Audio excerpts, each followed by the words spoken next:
बिस्मिल्लाहिर्रहमानिर्रहीम। अस्सलाम वालेकुम डियर कैडेट्स, उम्मीद है आप सब लोग खैरियत से होंगे।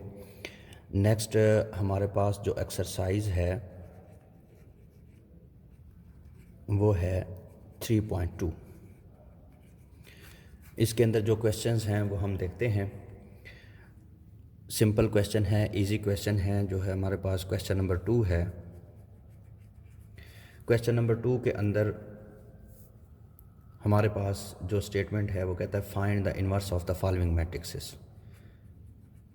Find the inverse of matrix. ठीक है, हमारे पास इस क्वेश्चन के अंदर जो है वो तीन पार्ट हैं, सॉरी, 1, 2 एंड 3। तीन पार्ट हैं और फोर्थ पार्ट भी है हमारे पास, 1, 2, 3, 4। इसके अंदर जो हमारे पास पार्ट 1 है उसका हमने इन्वर्स फाइंड करना है।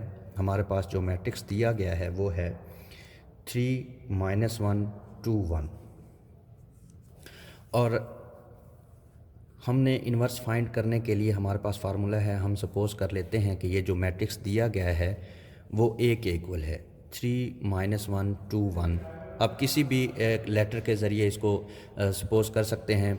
इन्वर्स का फार्मूला हम ऑलरेडी भी डिस्कस कर चुके हैं। A inverse is equal to adjoint of A over A determinant. ठीक है जी, हमने अब इसका डिटर्मिनेंट फाइंड करना है और एडजॉइंट फाइंड करना है। साथ ही हम इसी मैट्रिक्स का एडजॉइंट फाइंड कर लेते हैं। Adjoint of A is equal to, हमने इसकी डेफिनेशन भी देखी थी, कैसे फाइंड करते हैं कि जो इनमें जो डायगोनल एंट्रीज़ हैं इनकी जो आपस में जगह चेंज कर देंगे, जो नॉन डायगोनल एंट्रीज़ हैं उनके साइन चेंज कर देंगे। अगर पॉजिटिव है तो नेगेटिव कर देंगे, अगर नेगेटिव है तो पॉजिटिव कर देंगे। अब ये 1 हो जाएगा पॉजिटिव और ये -2 हो जाएगा, और इस तरह से हमारे पास एडजॉइंट मौजूद हो। अब इसी का ए मैट्रिक्स का डिटर्मिनेंट हम फाइंड करेंगे। ए डिटर्मिनेंट साइन लगाएंगे, 3, -1, 2, 1। तो इसमें हम डायगोनल एंट्रीज़ को मल्टीप्लाई करेंगे। 3 × 1 3 आ जाएगा, और 2 × 1 -(-2) हो जाएगा। जब हम डिटर्मिनेंट फाइंड करते हैं तो उसके दरमियान जो है वो नॉन डायगोनल एंट्री को मल्टीप्लाई करते वक्त दरमियान में माइनस आता है। तो ये हो जाएगा 3 माइनस प्लस हो जाएगा, 2 आ जाएगा। तो इसका मतलब डिटर्मिनेंट जो हमारे पास आया वो है 5, which is not equal to 0। इसका मतलब ये है कि ये नॉन सिंगुलर मैट्रिक्स है, नॉन सिंगुलर मैट्रिक्स। और ये नॉन सिंगुलर मैट्रिक्स का इन्वर्स एग्जिस्ट करता है, सिंगुलर मैट्रिक्स का इन्वर्स एग्जिस्ट नहीं करता। तो हम ए इन्वर्स फाइंड करते हैं। ए इन्वर्स का फार्मूला है कि adjoint of A over A determinant. अभी हमने एडजॉइंट फाइंड किया, 1, 1, -2 और 3 इन्वर्स, और हमने डिटर्मिनेंट फाइंड किया वो है 5 डिनोमिनेटर में आ जाएगा। तो इस तरह से हम 5 को डिवाइड कर देंगे, ये हो जाएगा 1/5, ये भी 1/5, ये -2/5 हो जाएगा, और ये क्या हो जाएगा, ये हो जाएगा 3/5। ठीक है जी, ये हमारे पास क्वेश्चन नंबर 1 का आंसर है। ठीक है जी, इस तरह से हमने इन्वर्स फाइंड करना है। अब इसका जो मैं आप लोगों को थर्ड पार्ट है वो मैं आप लोगों को करवा देता हूँ। ये इम्पॉर्टेंट पार्ट है, थर्ड पार्ट। थर्ड पार्ट के अंदर हमारे पास जो एंट्रीज़ हैं वो कम्प्लेक्स नंबर हैं, मतलब आयोटा की फॉर्म में हमें दिया गया है। थर्ड पार्ट की जो स्टेटमेंट है वो हमारे पास जो मैट्रिक्स दिया गया है वो है जी 2 आयोटा, आयोटा, आयोटा और माइनस आयोटा। तो इसको हम सपोज़ कर लेते हैं कि ये हमारे पास ए मैट्रिक्स है, 2 आयोटा, आयोटा, आयोटा और माइनस आयोटा। तो इन्वर्स ही फाइंड करना है। A inverse is equal to adjoint of A over A determinant. उसी तरह से हम इसका एडजॉइंट भी फाइंड कर लेंगे। यहीं पे एडजॉइंट फाइंड करने का वही फार्मूला है, वही डेफिनेशन है कि interchanging the diagonal entries, minus iota यहाँ आ जाएगा और 2 आयोटा जो है यहाँ आ जाएगा, और ये माइनस आयोटा हो जाएगा और ये भी माइनस आयोटा हो जाएगा। नॉन डायगोनल एंट्रीज़ के जो हैं वो साइन चेंज कर देंगे। तो ए मैट्रिक्स है, इस मैट्रिक्स का हम डिटर्मिनेंट फाइंड करेंगे 2 iota iota iota minus iota. A matrix का हम डिटर्मिनेंट फाइंड करेंगे। बाज़ औक़ात जल्दी के अंदर, जल्दी में जब बच्चे सॉल्व कर रहे होते हैं तो उसमें जो एडजॉइंट फाइंड किया होता है उसका जल्दी में डिटर्मिनेंट फाइंड करके बैठ जाते हैं, लेकिन हमने ए मैट्रिक्स का डिटर्मिनेंट फाइंड करना है। तो डायगोनल एंट्रीज़ को हम मल्टीप्लाई करेंगे। ये भी आयोटा है, ये भी है, मल्टीप्लाई होगा तो पहले माइनस आएगा, फिर 2 आएगा और आयोटा स्क्वायर आ जाएगा। ठीक है जी। और दरमियान में माइनस का साइन है, ये आयोटा आयोटा के साथ मल्टीप्लाई हो जाएगा तो ये आयोटा स्क्वायर बन जाएगा। ठीक है जी। तो अब इसमें देखें कि -2 है और साथ आयोटा स्क्वायर की जो वैल्यू है वो -1 है, और इधर माइनस है और आयोटा स्क्वायर की वैल्यू भी -1 आ जाएगी। ये माइनस माइनस प्लस हो जाएगा, ये +2 आ जाएगा, ये भी माइनस माइनस प्लस हो जाएगा और ये 1 आ जाएगा। तो आपके पास जो ए डिटर्मिनेंट जो आया वो आप लोगों के पास 3 है। 3 भी इज़ नॉट इक्वल टू 0, और ये मैट्रिक्स भी आप लोगों के पास नॉन सिंगुलर मैट्रिक्स है। ऐसा मैट्रिक्स जिसका डिटर्मिनेंट 0 आ जाए वो सिंगुलर मैट्रिक्स होता है, ऐसा मैट्रिक्स जिसका डिटर्मिनेंट 0 ना आए वो नॉन सिंगुलर होता है। तो हम इन्वर्स फाइंड कर सकते हैं। A inverse is equal to adjoint, adjoint हमने फाइंड किया minus iota minus iota minus iota और 2 आयोटा। ठीक है जी। डिवाइडेड बाय ए डिटर्मिनेंट हमारे पास 3 आ गया, तो माइनस आयोटा बाय 3 आ जाएगा, माइनस आयोटा बाय 3 आ जाएगा, और ये भी माइनस आयोटा बाय 3, ये 2 आयोटा बाय 3 आ जाएगा, और ये हमारे पास जो है इस मैट्रिक्स का इन्वर्स आ गया। तो इस तरह से हमने इसका इन्वर्स फाइंड कर लेना है जी। डियर कैडेट्स, नेक्स्ट हमारे पास जो क्वेश्चन है क्वेश्चन नंबर 3। क्वेश्चन नंबर 3 के अंदर हमें कहा गया है कि solve the following system of linear equation. इसके अंदर हमने सिर्फ पार्ट नंबर 2 करना है। वैसे अगर दीगर पार्ट भी आ जाएं, 3 पार्ट हैं इसके, तो हम कर सकते हैं। सॉल्व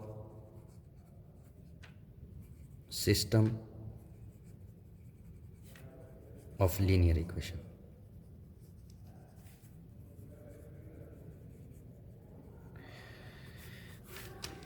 इनके अंदर हम इसको 2-3 तरीके से सॉल्व कर सकते हैं। चूँकि ये हमारा मैट्रिक्सेस वाला टॉपिक चल रहा है, चैप्टर चल रहा है, तो हम इसको मैट्रिक्स के में कन्वर्ट करके सॉल्व करेंगे। तो दूसरा पार्ट है हमारे पास 4x1 + 3x2 = 5, और दूसरी इक्वेशन है 3x1 - x2 = 7। तो इसके अंदर जो हमारे पास, इनको हम सबसे पहले मैट्रिक्सेस में कन्वर्ट करेंगे इन मैट्रिक्स फॉर्म। मैट्रिक्स फॉर्म में ये क्वेश्चन हम 9th में भी पढ़ के आए हैं। तो जो हमारे पास में कोफिशेंट्स हैं वेरिएबल के, उनको हम एक मैट्रिक्स में लिखेंगे 4 3 3, और ये इसका कोफिशेंट 1 है तो ये -1 लिख देंगे, मैट्रिक्स क्लोज कर देंगे, और साथ ही मल्टीप्लाई कर देंगे जो वेरिएबल इस्तेमाल हुआ। इसमें वेरिएबल एक x1 इस्तेमाल हुआ, एक x2 इस्तेमाल हुआ। x1 x2 हम इसको क्लोज़ कर देंगे और साथ इज़ इक्वल टू 5 और 7 लिख देंगे। ठीक है। हम सिस्टम ऑफ, जब हम मैट्रिक्सेस की बात करते हैं तो हम इक्वेशंस को 2 तरह से सॉल्व कर सकते हैं। एक क्रैमर रूल है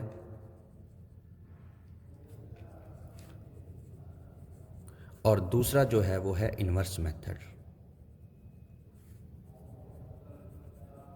इन 2 मेथड के ज़रिए हम सिंपली हम मैट्रिक्सेस को सॉल्व करते हैं।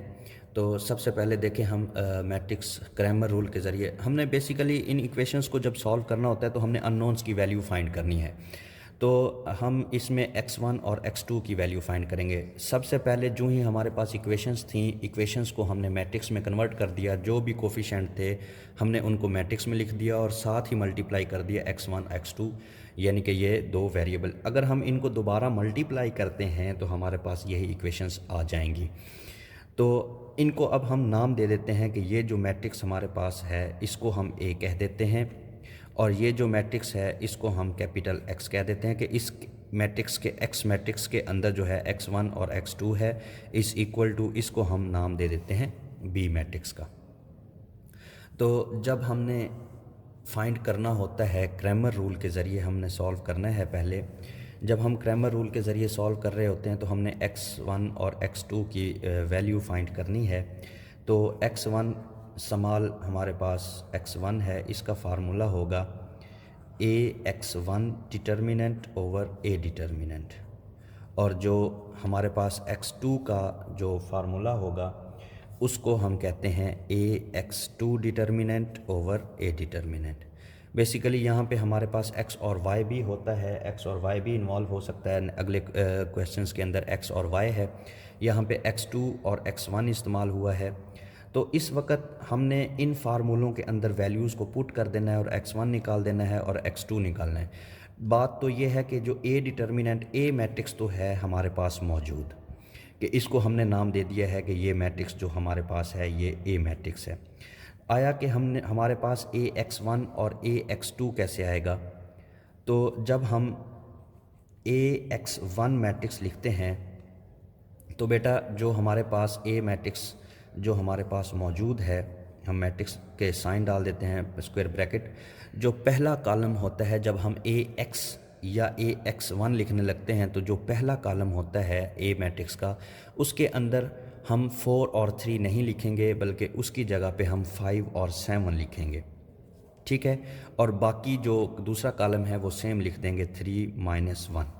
ये हमारे पास ax मैट्रिक्स आ गया। तो जब हम ax2 मैट्रिक्स लिखेंगे जो कि हमने इसमें पुट करना है डिटर्मिनेंट लेकर, तो आप गौर करें, फिर हम वही मैट्रिक्स इन्वॉल्व करेंगे, फिर वही मैट्रिक्स लिखेंगे कि 4 3 3 - 1। तो इसके अंदर आप लोग गौर करें तो जो पहला जब हमने लिखा था तो हमने पहला कॉलम नहीं लिखा था। जब हम x2 लिखने लगेंगे तो हम इसमें पहले इंटी 4 और 3 लिखेंगे, लेकिन हम 3 - 1, इधर तो हमने 3 - 1 लिखा था, लेकिन हम दूसरे मैट्रिक्स के अंदर 3 - 1 नहीं लिखेंगे, उसकी जगह पे 5 और 7 लिख देंगे। 5 और 7 जब हमने लिखा तो हमारे पास x2 यानी कि ax भी आ गया और axy आ गया। तो यहाँ पे अब हमारे पास मौजूद हैं मैट्रिक्स दो, ax1 और ax2। अब हमने इनका डिटर्मिनेंट लेना है और इसके अंदर पुट कर देना है।